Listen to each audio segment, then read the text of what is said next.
Hi, Management 7500 students. This is a brief video on your best practices in organizational behavior group project. And I'd just like to record this for you so that you hopefully get a better sense of what is required in this group project. As you know, this is a 10-week class, and so we don't have as much time to do the same amount of work that is required for this class. So in terms of the group project, it means you should be starting on this as soon as possible, and hopefully you've already reviewed the assignment and introduced yourself to your colleagues. If not, you're a little bit behind the curve. And so I want to have this video just to briefly highlight some of the requirements of this project. In this project, what you're doing is, as a group, investigating a function or topic that's been assigned to you.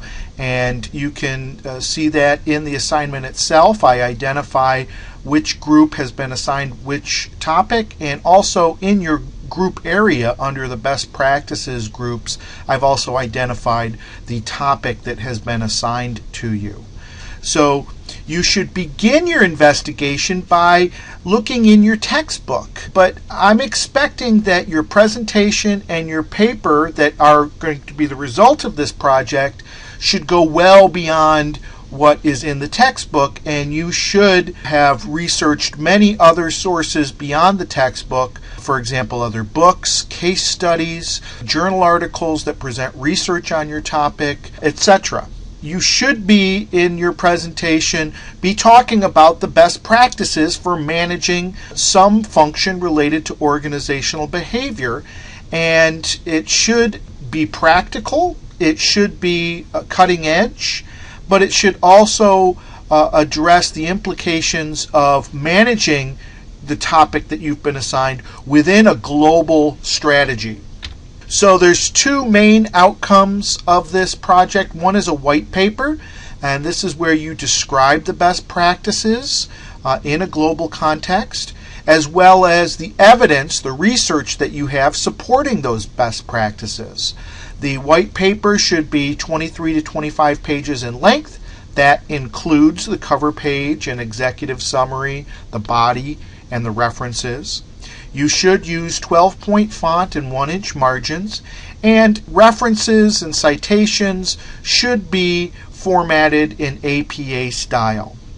Now, along with, as a group producing this white paper, your group will also make an oral presentation, and you will be using Blackboard Collaborate and PowerPoint. And the content of that presentation can, to a large degree, mirror what you've written in your white paper. Okay, so you're still presenting best practices for the function you've been assigned, and doing that within a global context. But you are presenting it in a PowerPoint presentation, you're presenting it orally over Blackboard Collaborate, which is our video teleconferencing software. So each member of the group should participate in this presentation, and the presentation should be an equal amount. I'm looking for at least 10 minutes from each member of the group doing the presentation.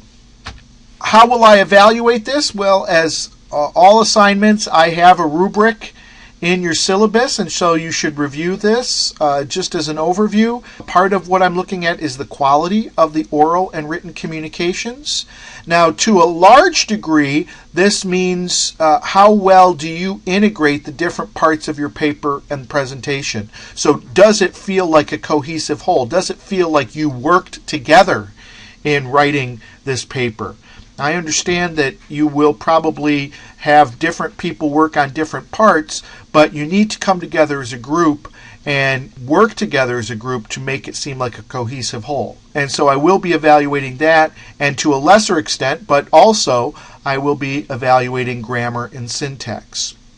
You should be describing actionable best practices, so things that can actually be done, and they should be evidence-based. You should be considering a global strategy for this topic, and I'll also be evaluating your teamwork skills in this.